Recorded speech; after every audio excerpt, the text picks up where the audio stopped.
Today on NewsWatch, the president's plan to fight climate change is being opposed. See which states are filing lawsuits against the proposed legislation.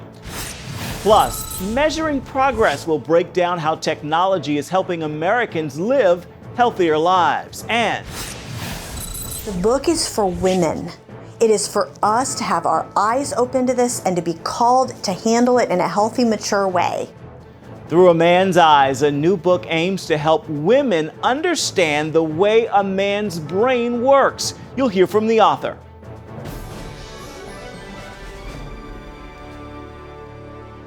Thanks so much for joining us for CBN NewsWatch. I'm Efrem Graham. States, energy companies, and business groups are preparing to sue the Obama administration. They argue new Obama administration rules go too far, forcing major cuts in power plant carbon emissions. Aldea Hurd is on this story. The move by states and businesses will challenge the authority of the Environmental Protection Agency, saying its actions have violated both the Clean Air Act and the Constitution.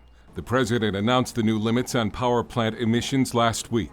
The EPA is setting the first ever nationwide standards to end the limitless dumping of carbon pollution from power plants. With Congress unable to stop the president's new climate rule, the courts may be the only hope at beating back the new carbon limits until a new president takes office in 2017. This latest court action comes as the EPA already faces suits from at least 29 states for redefining the waters of the United States that would place farm irrigation ponds, roadside ditches, even patches of desert that get wet under the Clean Water Act. Opponents say the rule enables bureaucrats to control virtually anything that gets wet. Meanwhile, who will protect the environment from the EPA? An agency screw-up at Colorado's Gold King mine has sent 3 million gallons of highly toxic wastewater into the Animas River toward Lake Powell in Utah, and possibly into the Grand Canyon. The EPA originally said it was 1 million gallons before tripling its estimate to 3 million. It's scary. I mean, it's dangerous. The EPA is under fire for waiting almost 24 hours to notify state and local officials of the spill. The agency admits it's at fault and could face more action in court over the spill. Dale Hurd, CBN News. Violence erupted at a Sunday protest marking the first anniversary of the police shooting that killed 18-year-old Michael Brown in Ferguson, Missouri. Peaceful protesters marched throughout the day to remember the young black man killed by a white police officer. Those demonstrators ran for cover after two groups got into a gun battle. St. Louis police say several people opened fire on officers and their cars. 4 detectives shot a young man armed with a stolen gun. He was rushed to the hospital in critical condition. There is a small group of people out there that are intent on making sure that we don't have peace that prevails. Give all my love to my family, my friends, my people, my new friends. That's Michael Brown's father. He led hundreds of demonstrators in a quiet march throughout the day. Donald Trump is still not apologizing for his negative comments about women and for lashing out against Fox News anchor Megyn Kelly. At last week's Republican debate, Kelly asked the leading GOP presidential candidate about his views on women based on past negative comments. Trump has since blasted Kelly, and he's not backing down. You could see there was blood coming out of her eyes, blood coming out of her wherever. She asked me a very nasty question. I have nothing against Megyn Kelly, but she asked me a very, very nasty question. But Trump's tirades are not going over well with some Republicans. Eric Erickson, the head of the conservative Red State Group, even decided to uninvite Trump from a weekend event. CBN's David Brody spoke with Erickson about that decision. I mean, Mr. Trump usually says these are my events and my podium and I can do these things. Well, this is my event, my podium, and I can do this. What is the reaction you've been receiving? I know there's been some, you mentioned some positive stuff, but you getting I'm getting some really angry mail from some just deeply unhinged people, which I think bolsters the point that I did the right thing, that the level of anger has reached a point where it's neither controllable nor healthy.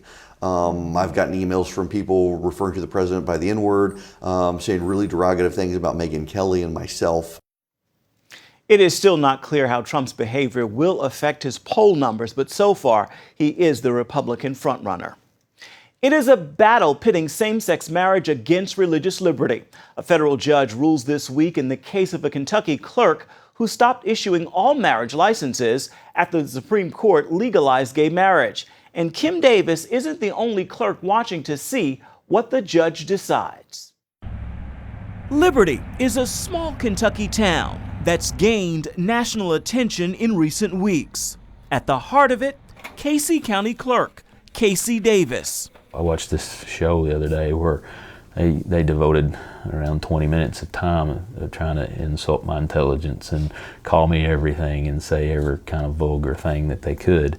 That's because Davis stopped issuing all marriage licenses after the U.S. Supreme Court legalized gay marriage. When the ruling came down, I was placed in a dilemma of what to do and how to be fair and not discriminate. Davis is a devout Christian. He and nearly 60 other clerks sent letters to the governor, Steve Beshear, asking for a special legislative session to protect their religious liberty. Davis even met with the governor personally. What he wanted was simply for me to, quote, do my job or do the honorable thing and resign. As clerk, Davis serves about 16,000 residents here in Casey County. In 2014, his office issued just 29 marriage licenses, and so far in 2015, just 43. One of the smallest parts of my job has become what's engulfing all of my life and time. Casey Davis isn't alone. Whitley County Clerk Kay Schwartz also stopped issuing licenses. And Rowan County Clerk Kim Davis, who faces a lawsuit. Rowan County Clerk Kim Davis isn't talking publicly about the lawsuit filed against her, but she did testify in court. The decision to stop issuing all marriage licenses came only after prayer and fasting. Kim Davis has now filed suit against the governor. The county clerk's office touches more lives in Kentucky communities than any other elected official or office. Boone County Clerk Kenny Brown temporarily stopped issuing licenses, and he considered resigning. Instead, he's working on legislation that would take the task of issuing marriage licenses out of the hands of the clerk's office and online instead. I believe that this is going to be an issue just like abortion. Abortion decision was made 40 years ago. This is going to come up in every political race, whether you're running for county clerk, Congress, or city council, as long as it's in an elected official's hands as far as issuing it, licensing, sanctioning. The plaintiffs in the case against Kim Davis did not respond to our request for an interview. A judge could issue his ruling in the case within the next 24 hours. Hundreds of Christian families are fleeing for their lives as the ISIS army advances in Syria. The Christian Assyrian Network for Human Rights says the families fear that, like many Yazidis and Christians in Iraq, they too could be forced to choose between converting to Islam or facing death. Activists say ISIS kidnapped 230 people, including dozens of Christians, in recent days. In February, ISIS kidnapped more than 220 Assyrian Christians. Since then, only a few have been released, and the fate of the others remains unknown. Despite the horror of ISIS, author Tim Doyle says it is important to know the church is not losing the fight. In his book, Killing Christians, Doyle says the church is growing. He recently told CBN News about a team of 10 church planters in Syria who were given the option to leave the country or continue risking their lives for the gospel. So they prayed and fasted for a week, the team. And Fareed walked downstairs into this basement of this house in Damascus, thinking in his mind, I wonder if anyone's even going to be there. There was actually 25 leaders there. The 10 had gone out and recruited 15 more that said, we're ready to stay, we're ready to suffer, we're ready to die here in Syria for Jesus. And to seal this commitment, they went out and bought a plot of land so they can bury each other when they die as martyrs. Doyle says the team continues to send reports that Jesus is moving in Syria. People are joining the church and the graveyard is empty. Authorities in Turkey are investigating after 2 suspects fired shots at the U.S. consulate in Istanbul. No one was hurt. Police captured one of the suspected shooters. Officials say she is a member of a banned leftist group. The incident happened last night following a bomb attack at a police station where 10 people were hurt. The Middle East branch of al-Qaeda has praised those who carried out recent U.S. terror attacks. In a new video, they're calling on jihadists to do it again. لقد أثبت الجهاد الفردي بفضل الله وحده أنه كان وما زال سلاحا استراتيجيا ينجح في كل مرة في اختراق حصون العدو. وما العملية الأخيرة للأخ محمد بن عبد العزيز في العمق الأمريكي إلا دليل واضح على ذلك.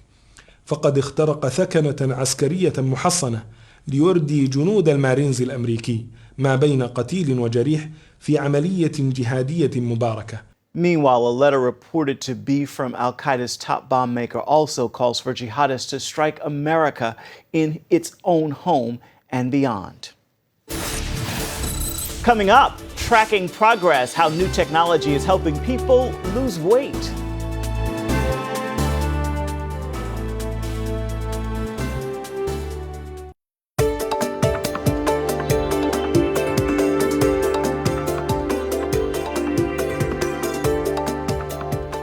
A new diet that mimics fasting could help improve long-term health. A new study in the journal Cell Metabolism shows the fasting diet could help decrease the chance for cancers, diabetes, and heart disease.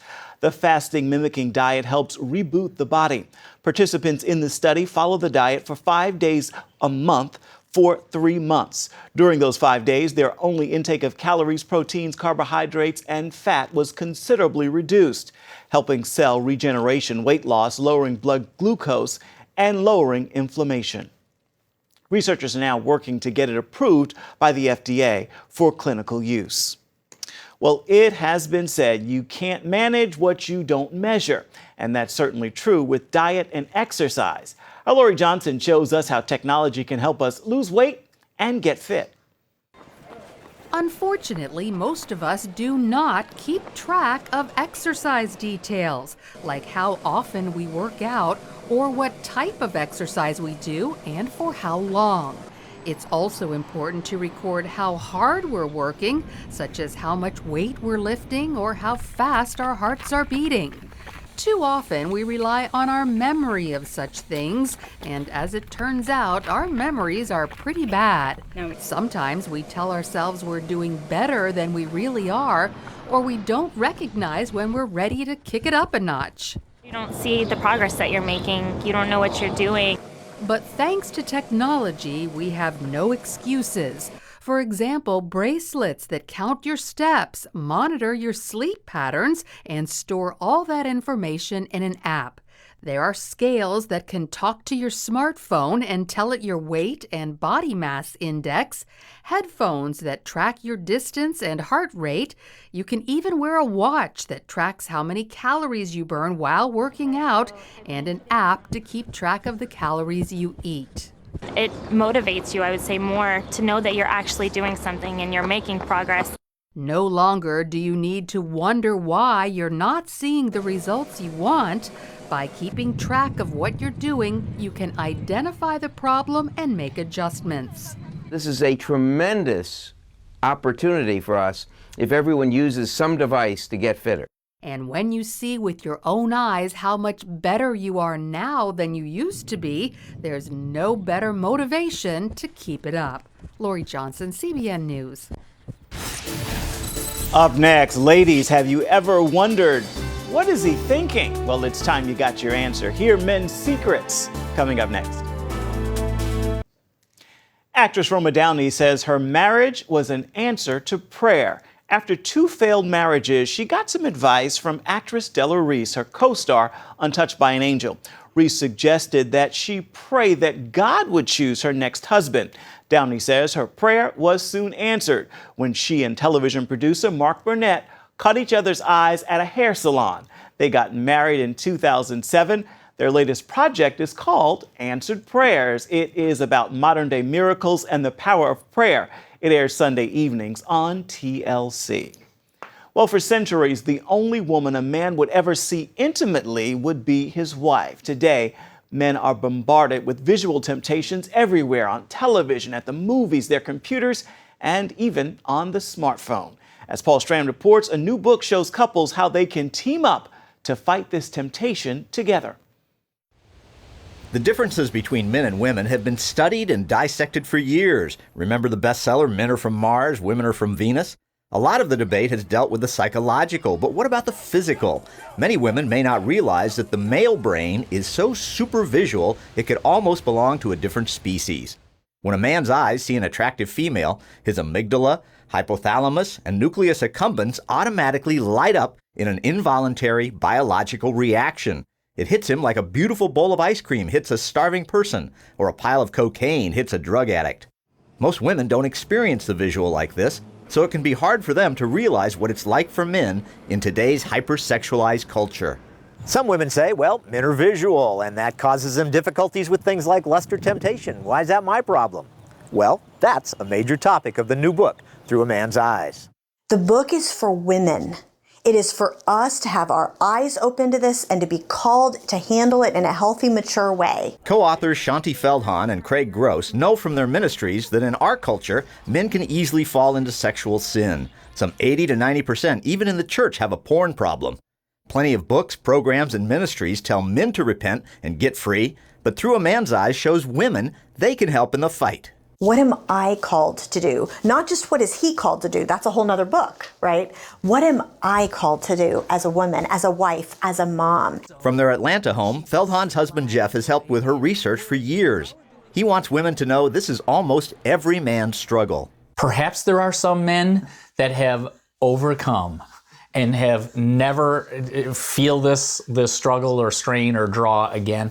I don't know those guys, but they may be out there. And if some men had their way, their wife never would find out about this battle. A guy will come up to me and privately kind of get in my face and say, there are some things that a wife shouldn't know. She's gonna flip out if she knew what I wrestled with in today's culture. Which is why Feldhahn gives women a clear warning. If at any point in the book you find yourself starting to flip out about this a little bit, which I've done, just stop reading and pray and say, God, help walk me through this. The authors point out it's important she hangs in there. This is a huge thing that he struggles with. This is a huge thing our sons are dealing with in this culture. And we're trying to parent them well and call them into life and call them into responsible manhood. Feldhahn says while others can help, this is the time a man really needs his wife. The woman who's pledged to walk alongside him for the rest of his life most needs that woman to actually walk alongside,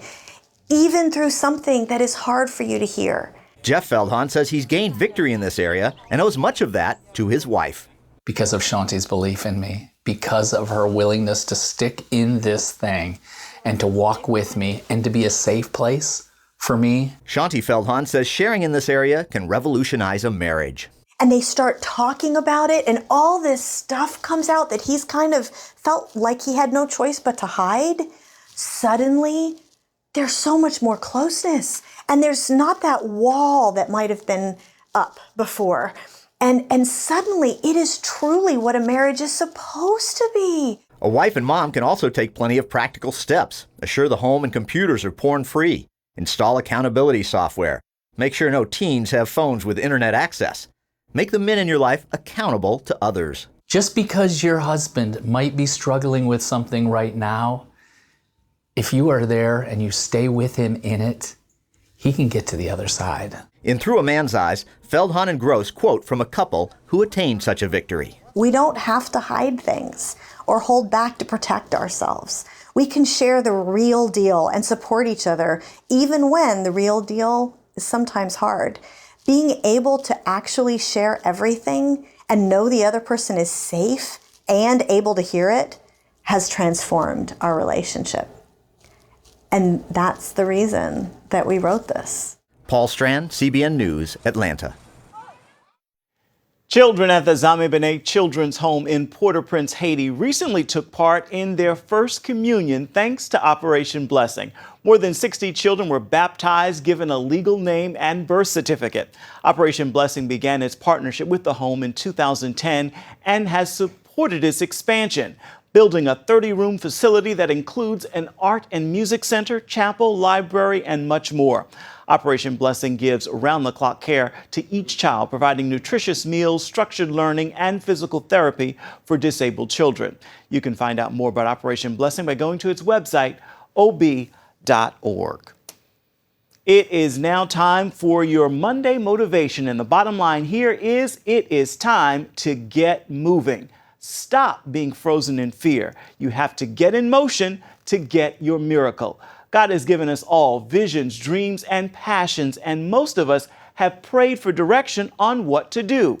Well, now is the time to act. Jump in, take that leap of faith, because faith without works is dead. It may seem overwhelming, but you aren't going to get the change you're looking for by sitting in your comfort zone.